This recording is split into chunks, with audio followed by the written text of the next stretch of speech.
Alright, it's finally here. We have the Quad Chimps Black border for version 27.3, and hopefully this will work in many more updates to come. So the first thing that we're going to have to do is, because this map is pretty difficult, I would definitely recommend doing one solid or maybe even 2 runs in Challenge Editor, just to see if there are any rounds that you struggle with. So the way you do that is just go into Challenge Editor, make a Quad Chimps copy, and then you can do the whole run over and see if there are any rounds that you will struggle with, and that will be that. So once you're ready to do it in the real game, here we go. Alright, so starting off, let's use the dart monkeys to start as usual. We're doing 3. The placements for these don't really matter, and for round 7 we change the rightmost dart monkey to strong, and then when round 7 is over we change him back to first and get another dart monkey. After that, we're going to be getting the sniper, and the sniper placement is important. As you can see, I'll get him right behind a bush, so some of his line of sight is covered a little bit. That way we can be able to stall later rounds without the sniper killing the stall to get our abilities back, like so. You can change him to strong after round 9. I usually like to keep him on first, because if you're slow on that placement, Bloon might get through if he's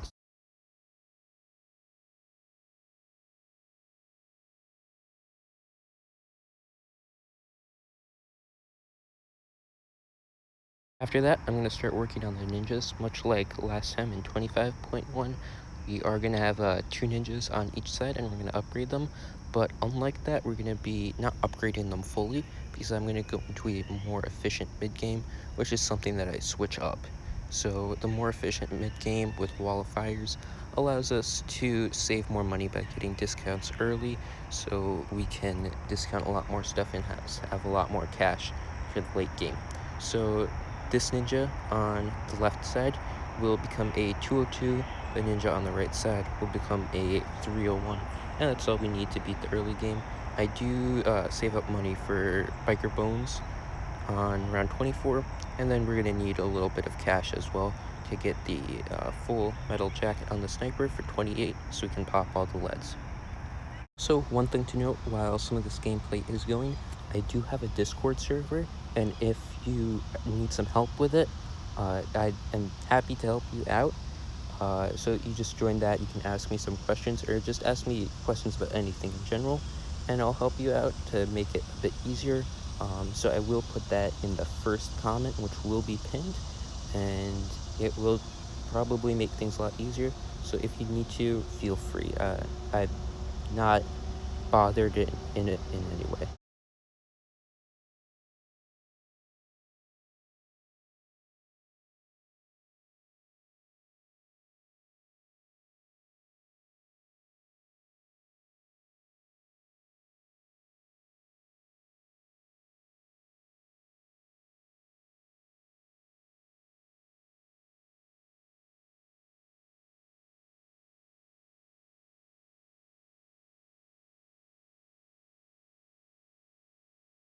Alright, now as you can see, I'm going for the wall of fires.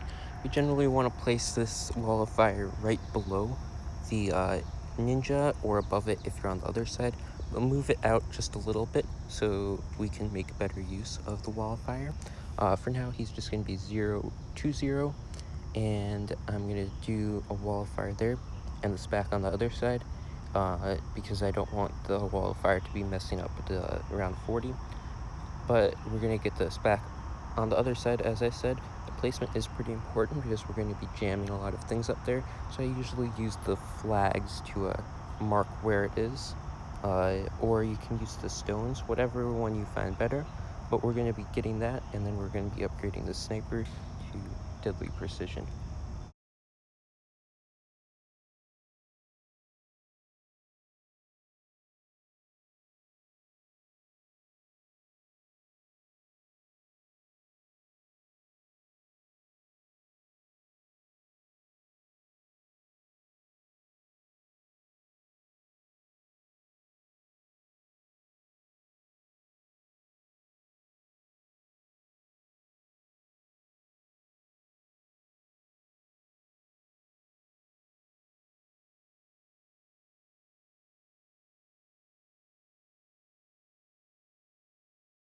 Now with the deadly precision sniper, we are going to do a little trick on 40 where I place an ice. This ice will be a 101, and I'm going to stun the Moab at a certain time, as you can see, and I'm going to be able to one-shot all of the ceramics as they're frozen by the ice. Then after that, I'm going to have to get a waff on the other side.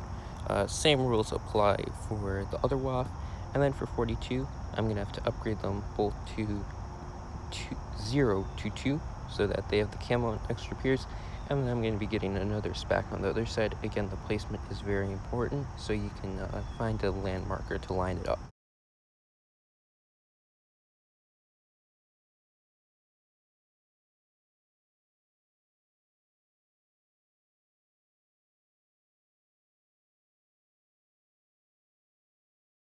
Now I'm going for the villages. We won't be doing anything fancy with the villages just yet. I'm going to be getting the discounts up on them so that we can discount our towers later on for around 49.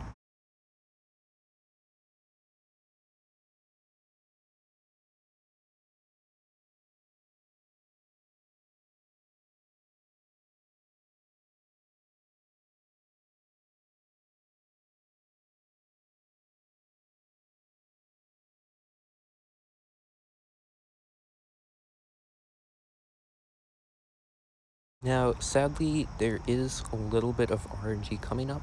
It's only for 2 rounds where we have RNG, which is 49 and 51. And out of the 10 or so tries I did with this, I died on round 49 twice and 51 once. So the way to make it so that you get the least amount of RNG possible on 49 is you stun a ceramic and buy these upgrades on the spike factories as soon as possible. As you can see, it did get a little bit close for 49 on that one, but I did get away with it. 51 has a little bit less RNG, but you still can die here and there from it. So in order to not die from that, you just basically have to make sure that a waft does not fall down on the ceramics when they're coming around for only the first times around, which is, again, pretty unlikely. As you can see there, it did happen, but the ninja cleaned it up. So we passed both of those rounds, and if you die there, you just have to restart. It's unfortunate and annoying, but at least it's pretty early on and it's easy to deal with. For 52, we're going to be getting the Alks on the spike factories there, and also you have to stun those 2 Moabs on 52 when they're right in with each other. And also on 50, I should have mentioned, you have to stun the Moab when it's on top of the ninja as well. There are 2 other rounds that can get pretty close. One is 63, which usually does not get close, but if you get unlucky with the ice or the bomb shooter, then it might fall a little close. As you can see, well, not as you can see right now, but shortly you'll see in my run, this round 63 run did get kind of close, but I actually never died in the 10 attempts I did, so it's sometimes if you get bad luck, it might be close. And there might be a small chance you die, but I've never experienced it. On the other round, that gets pretty close to 64. Now, 64 is the one that I'm worried about a lot, so I found a build order with the Moab maulers. When I buy my first Moab maulers, that works out pretty well and is pretty efficient with 64. And that's that, so you'll see that. And just be wary for those 2 rounds because they will take a little more, and you also have to use stun on those rounds as well. But other than that, it's going to be very easy all the way up until the mid-90s. So I'm just going to put some music on and enjoy.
Alright, I'm back.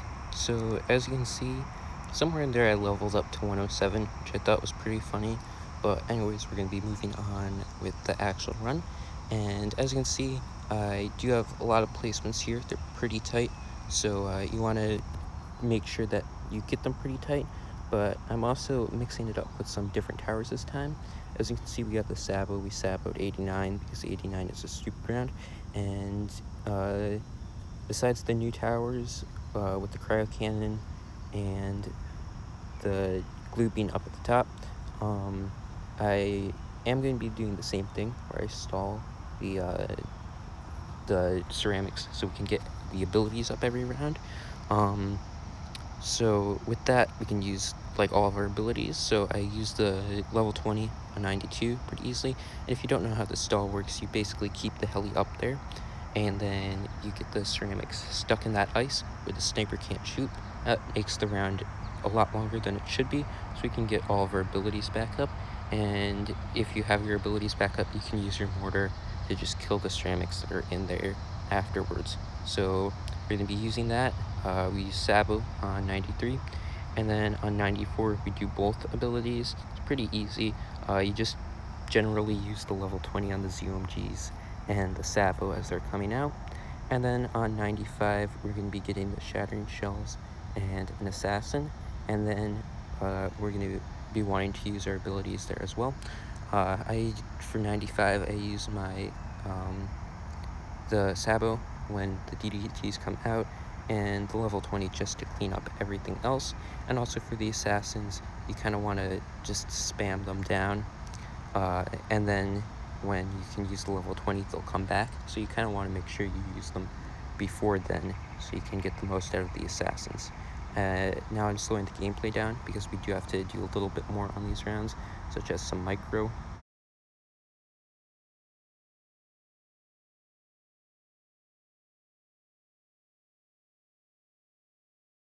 For 96 and 98, we want to buy some assassins mid-round, and then also for both of them, it's pretty generic. You want to do your mortar micro on the top and the bottom, so you defortify the Moabs and BFBs.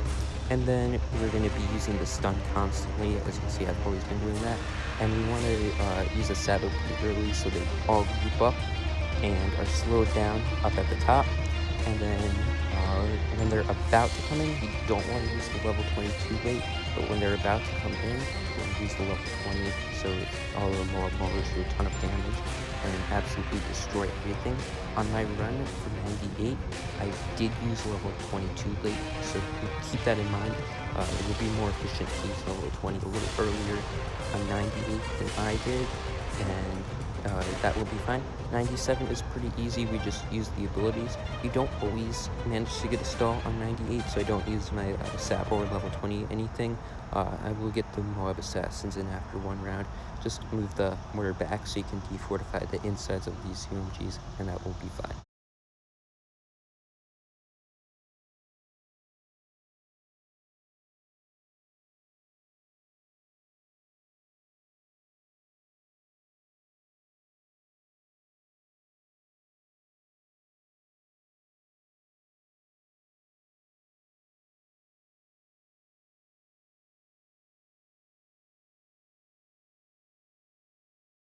So as I said, I'm going to tell you a better time to use the level 20 ability on round 98. So we're coming up, we're using the stun.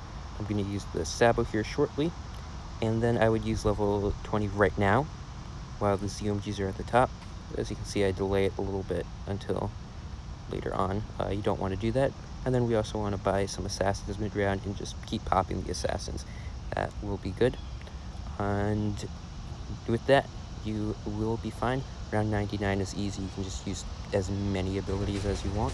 And for round 100, after the stall is done, I'm going to remove the bushes, and then we're just going to do a round of assassins, wait for the cooldown to come back, do another round, hit level 20 to get them back, and do the double damage while the BAD is at the top. And then we're going to send all the assassins out again, stun and Sabo, and that is your Quad Chimps Black Border.